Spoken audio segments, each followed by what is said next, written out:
Item 10E, adopt a resolution approving an agreement with the County of San Mateo for animal control services through June 30th, 2020.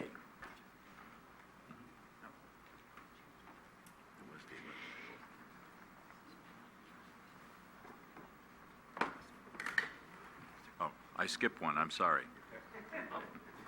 You're right, just checking. Right, just a test, right. Item D, okay. Adopt a resolution authorizing the city manager to execute a consultant contract with VNA Consulting Engineers, Inc. for the Masson Avenue Box Culvert Repair Project in an amount not to exceed $99,189 and appropriating $500,000 from the General Capital Reserve. Good evening, Honorable Mayor, members of the City Council. Jimmy Tan, City Engineer. The city stormwater collection system was originally constructed in the 1900s and consists of underground pipelines, culverts, concrete, and earth channels that you see along City Park. So what is a culvert? A culvert is an enclosed structure that comes in various shapes and sizes. It includes, rectangular, square. Is used to convey water from one area to the other. So one of the city's box culvert is located between San Bruno Avenue and Keynes Avenue, as you see on this map here. This culvert is important because it conveys a lot of the stormwater from the upper area, which is not shown, all the way starting from Skyline 35 down to the San Bruno Channel over in Pine Street. As you can see from the slide as well, this box culvert runs underneath several houses, commercial properties, and across the city's public right-of-way. During a heavy storm back on December 11th, this box culvert segment reached its full capacity, and the resulting pressure in the box culvert created an uplift force and damaged the pavement along Masson Avenue. Here are some pictures of the extent of the damage in Masson. There's another one here as well, and the sidewalk. After the rain event, the city performed a visual inspection inside the box culvert to determine what the damage was, and it noticed that there was some separation between the top of the box culvert, and there's some exposed rebar and deformation or deterioration of the concrete inside the box culvert as well. Staff also, to allow access to the residents, did some preliminary mitigation to the sidewalk and the street, so that the residents, the property owner, will be able to use and access to their driveway. Staff also met with the California Governors of Emergency Services personnel and provided a cost estimate, a budgetary number, and an application to obtain funding support for the assessment and construction of this box culvert here. But unfortunately, the Office of Emergency Services denied the request for all of San Mateo County back in March 12th. But at the same time, the staff was already preparing an RFP and the scope to hire the consulting services for this project. Currently, staff is recommending a detailed assessment of the overall condition, to perform overall condition of the box culvert between Greens Avenue and Mills Avenue, as shown in the red line there. The assessment will provide the staff with the detailed information to the extent of the damage, and to see whether there's any other damages beyond Masson that we've seen during the storm. The RFP was issued back in February, and staff received 5 proposals for this project, and VNA Consulting Firm is one of the 3 companies that provide a comprehensive proposal for the assessment and design. The other 2 firms only provided the cost for the assessment portion first, but because didn't include any of the manpower allocations for the remainder of the design work. So staff is pursuing the full scope of work for the assessment and design for this project to expedite the project. Based on evaluation, staff is recommending VNA to provide the assessment and the engineering services for this project. And VNA also did a similar project for the city back in 2000 on Green Avenue. The cost for this project is approximately $99,000. The scope of work includes preparing the condition assessment, a detailed final design, bid documents, and providing construction support.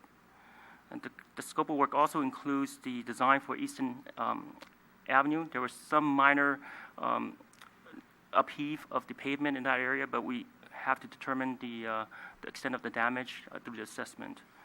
The schedule-wise, the staff estimates the design and assessment would take approximately 4 months to be completed by October, and the construction as early as spring of 2016.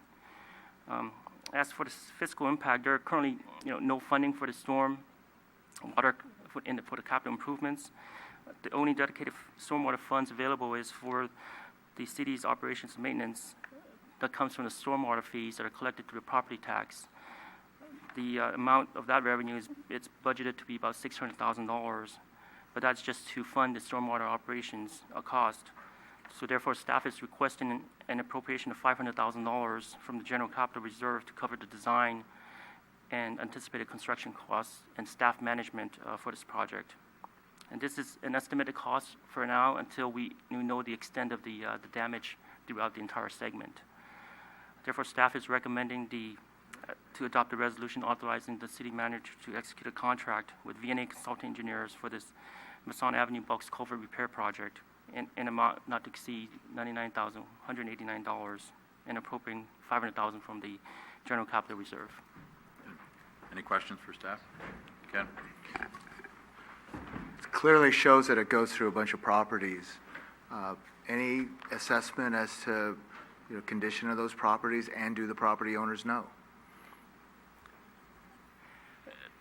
The property owner at the fronting the damage location at Masson knows that there is a box culvert that runs underneath his property. Does every property owner know that there's a box culvert, a city box culvert traveling underneath their property? And do we know any, if there, is that going to be part of the study as far as assessing any damages or inspecting any damages? We will assess for damages, but this is not the only area within the city that we have such storm drain box culverts. So we're not allowing any more properties to be built within that area that's dedicated for the box culverts. But these go back up to 100 years, and these are existing conditions.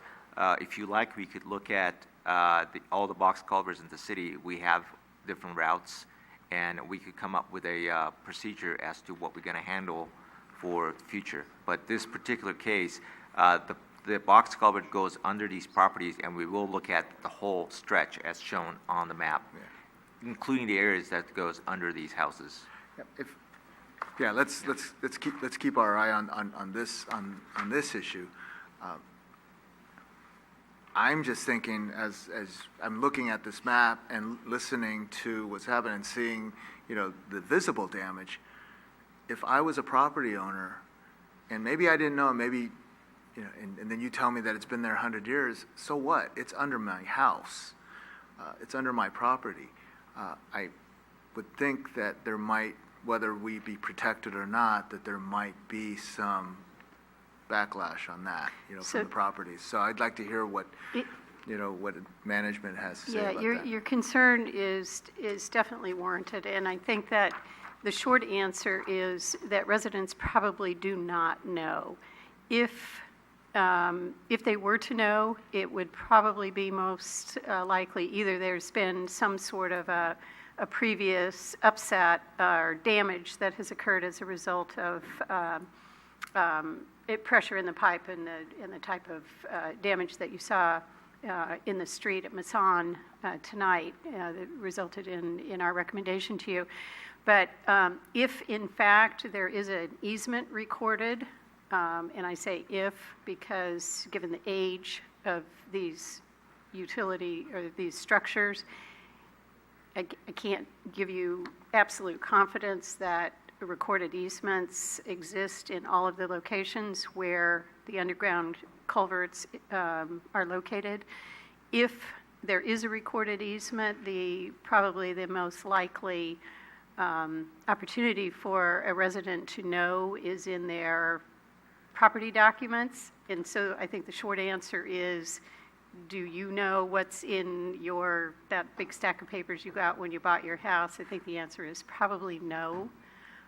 So I think the director's suggestion that we undertake a review of the locations of the underground culverts and then make a determination about what would be the best way to advise people that in fact that structure exists under their homes is probably a good next step to evaluating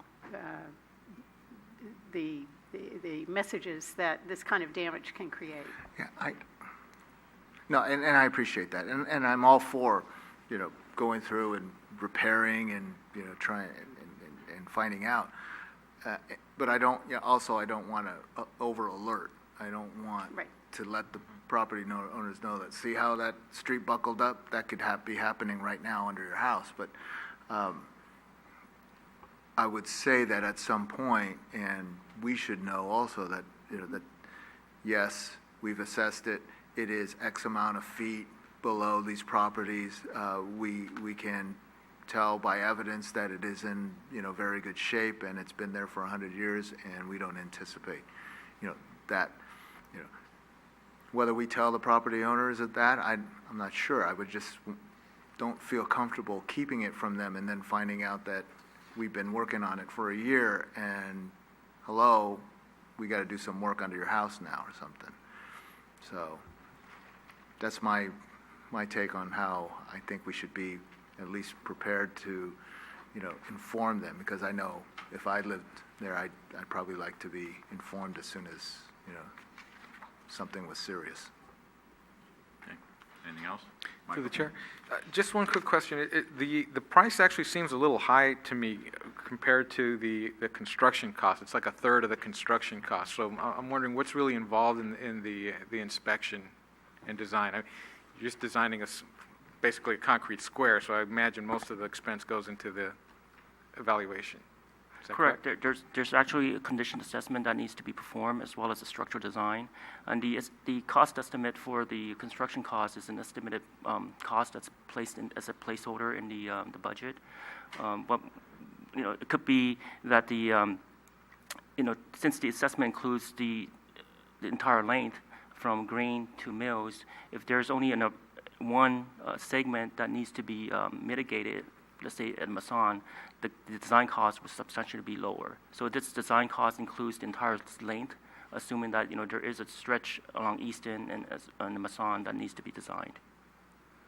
Okay. And if you were to estimate on the high end, I don't know if this is a conservative estimate or the 300,000, should we expect that could be a lot higher? Actually, Councilman Salazar, this is, the estimate for the design is the conservative estimate. However, the construction, we don't know at the moment. Just a what guess. the condition, just a guess. But the thing is that we're not really planning to reconstruct the whole box culvert. What we expect is the connection from the top, because of the hydrostatic pressure that pushes the top up, and you don't have any kind of weight bearing down on the portion that's under the street. It's possible that connections may have come loose, and we're hoping that the extent of the damage is minimal, but how we're actually going to repair that area and how far that repair goes, we don't really know until we do the total review and analysis of the data. So both numbers are estimates. We try to have the 99,000 be a little bit more on the high side, just in case we have to do the design, but we'll come back to you with the recommendations of what sections and for how much the construction will cost and proceed. Okay. Thank you. Anything else? Mr. Peters? This kind of construction that goes under structures can often be subject to rather drastic increases in construction cost, particularly if the stormwater structure under a house has to be replaced.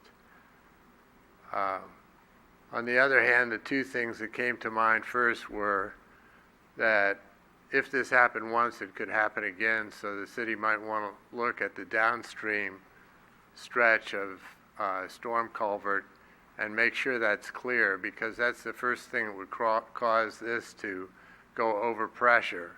In other words, if the water can't get out the bottom end, it's going to back up here and the pressure will increase. So you want to try to minimize the chance of it happening again. The other thought that comes to mind is when a city knows there's a dangerous condition or potentially dangerous condition that has come to light, it would be the city's responsibility to let the property owners know, not to panic them, but to at least let them know that there is a city-owned structure under their house if they don't already know it, and that you're looking into repairing it. 100 years is getting close to the end of life of that kind of structure. Thank you. Thank you. Anything else? Any action by the council? Adopt the resolution. Is it a resolution? I'll adopt it. Councilmember Ibarra. Aye. Councilmember Medina. Aye. Vice Mayor Salazar. Aye. Mayor Ruane. Aye.